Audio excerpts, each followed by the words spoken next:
Hello, everybody, and welcome to a special Saturday edition of Inside Guns with your host, me, the Yankee Marshal. Due to the fact that my computer decided to totally shit the bed this week, I missed one of my episodes, so I thought I'll do a little Saturday episode here. So let's get into it. As you know, there's been a lot of talk lately about pistol braces and the ATF and what the ATF is doing and what they're not doing. And are pistol braces illegal? Are they only illegal if you abuse them? You know, what is the real story? Well, in going back and forth on this, a lot of people seem to think that my video the other day was me defending the ATF and what they do with pistol braces, which I think is odd because I said during the entire video, I think the ATF is a joke and needs to go away. But one thing I said in a live chat that really caught people's attention is I said, we don't have to play the game when it's just us. Now, the notion that, these braces were made for a one-armed veteran and that's what it's for, to help these veterans and these disabled people, that's crap. There were already braces around that did that. And they didn't look anything like the braces we have now. They didn't look anything like a stock. And plus, the ones they have now, if you've only got one arm, that's a really weird design to have to put on. If you've only got one arm, what are you doing the straps and all the other stuff with? I've got one of the old braces that's actually a brace for people that are handicapped. It doesn't look anything like these ones. But people think me saying that, like, we can play that game politically, but we don't need to play that game between us because we know what the braces are. They're a work around the law. Now, when I say that, a lot of people say, you're saying they're a work around the law and they should be illegal. No, that's exactly the opposite of what I'm saying. I'm saying they are a work around the law, and because of that, they should be totally legal, because their expressed usage intent is not anything that would violate the law. Therefore, they're legal. But they could easily be used as a brace, and therefore they serve a great purpose, a purpose even greater than allowing, a small number of people that are physically unable to handle a regular AR pistol shoot one, a purpose much greater than that, and that is to prove the law is stupid and unneeded. The reason SBRs, SBSs, etc. are illegal, unless you get a special tax stamp, is because they're supposedly so much more dangerous than regular-sized weapons. But none of that makes sense. For one, since when was the last time you saw a lot of SBRs and SBSs used in a crime? And two, the whole notion that, people won't be able to use short barrel shotguns for crimes if we make short barrel shotguns illegal. As if someone's going to go, God damn, I would love to saw off my shotgun so that I could hide it in my trench coat and go rob the bank, but that would make me a criminal if I sawed off the barrel. See how that makes no sense? Anyone could do it if they wanted to do it. And plus, it's not a tool of choice for most criminals now to have an SBR or an SBS. And the very fact that these pistol braces exist, showing that anyone can legally put a gun together now that could be used just like an SBR, but the only difference between it and an SBR is this one's called a brace, not a stock. And the fact that they haven't been skyrocketing as far as usage in crimes is concerned shows that the whole argument for the ATF's position is ridiculous. That they are not more dangerous. Sawed-off shotguns are not more dangerous. Short-barreled rifles are not more dangerous. And pretending that they are, pretending like, this gun's safe because we're not going to put it to our shoulder. If we put it to our shoulder, it'd be unsafe. If we play that game with them, we kind of strengthen that whole notion that there's some reason to actually regulate SBRs and SBSs, etc., when there's not. And these pistol braces, not only are they a great business opportunity for people, but they are a perfect example of how the law is stupid and how it's so arbitrary and how it's unneeded.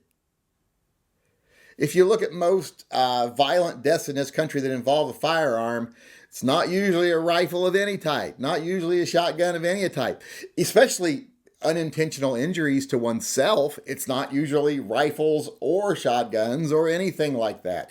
Little hard to get an AR pistol pointed the wrong way at yourself while you're doing something. Same thing with a 4-barrel shotgun. It's easier with a little handgun that you can, maneuver around and actually do something stupid with. So the whole idea that they're illegal is ridiculous.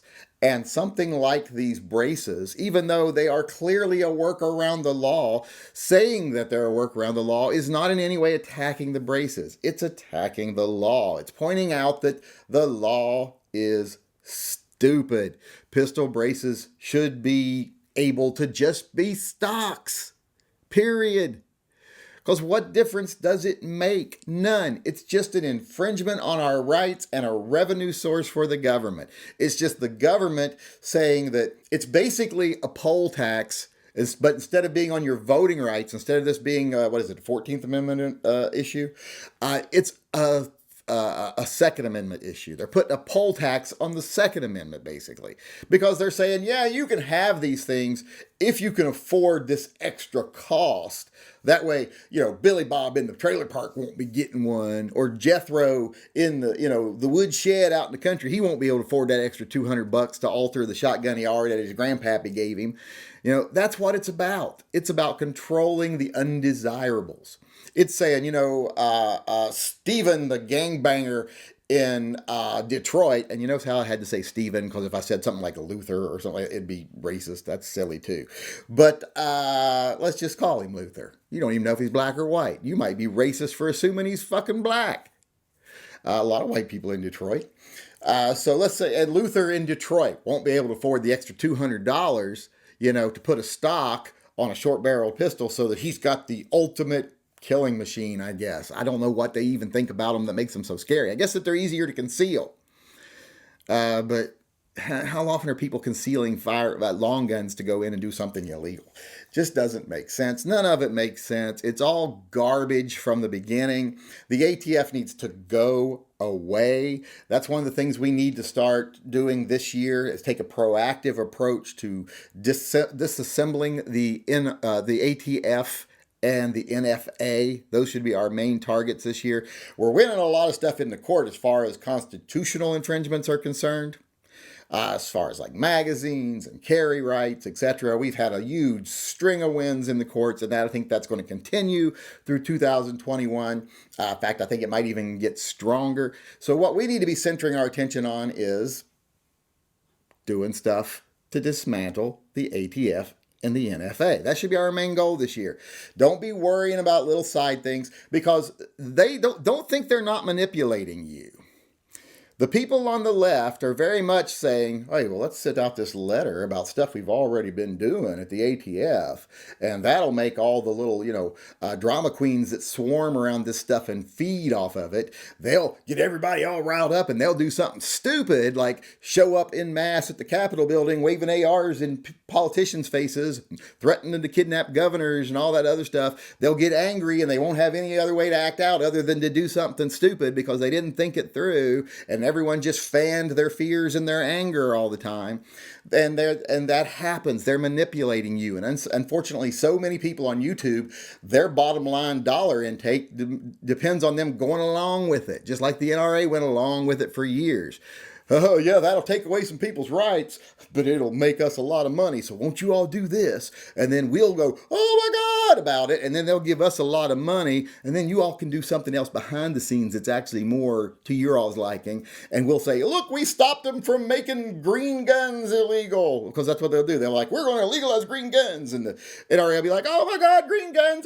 Everyone loves green guns. Biggest threat to our, give us money, money, money. And then they give them a lot of money. And then they tell them, you all dropped the green gun thing. And then you can outlaw binary triggers and we won't say anything. That's the whole way it's been working. And unfortunately now the YouTubers are willing to go along with that. So like I said, what I wanted to say today is when I say braces are a workaround, I'm not demonizing braces. I'm demonizing the fucking ATF and the stupid arbitrary laws that make no sense. And the braces prove it. Because anyone in the past, how many years have we had these now? Could have walked into any place they wanted to with that concealed and used it as a brace. But here's the real thing. If you're really going to commit a crime and you have an SBR pistol, you can put a brace on it. If you're going to actually go out and commit a crime, nothing's stopping you. Braces are legal. I've got rifles in here that have braces on them. I also have pistols that shouldn't have braces on them. But if I decided to be a criminal, I could put them on them. And here's another little secret for you. All these things that if people had them, we'd be seeing people die left and right. A lot of people already have them. They just don't run their mouth about it. And I've spoken to ATF agents before at SHOT Show, at other get-togethers. I've spoken to them on the phone. And most of them are like, yeah, we know people do this shit. We don't care. As long as they don't commit a crime, we don't care. We're not out to bust every single person.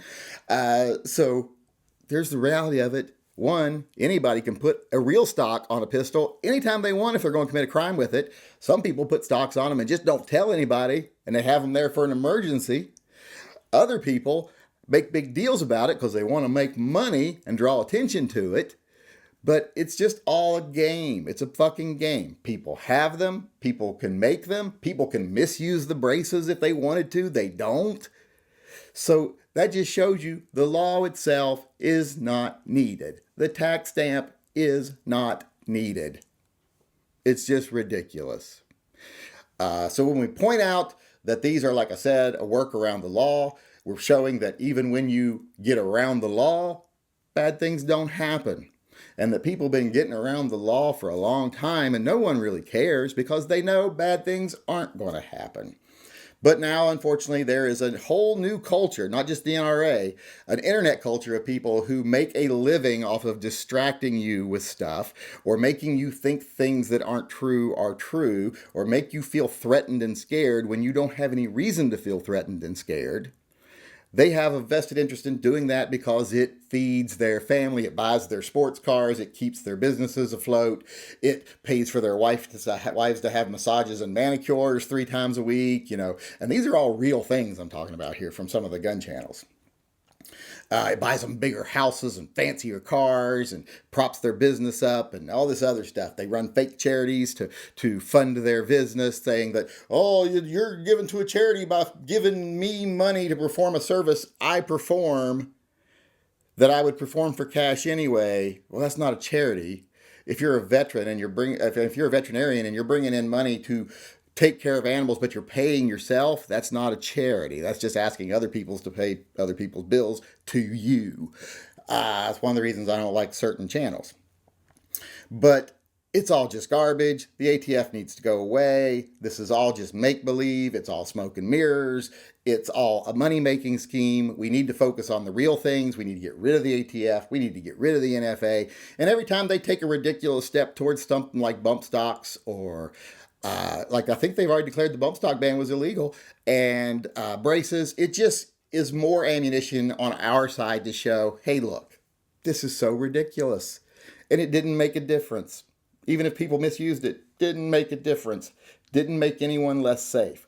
All this is an unneeded government tax on people exercising their rights, and it needs to stop. Next, I want to move on to something really quick here because I wanted this to be a shorter episode than usual, but I don't think it's going to be that way. What I wanted to talk about now is gun talk. And the one thing I want to say about gun talk is a lot of people are saying, well, you say braces aren't great and you don't want one, blah, blah, blah. What do you think about them? What I think about them is everybody should go buy one. Even if you don't want it, buy one. If you want one, buy 2. They're available. I think I've seen them available now. So can't buy guns right now, so why not buy a pistol brace? Even if you don't want to use it.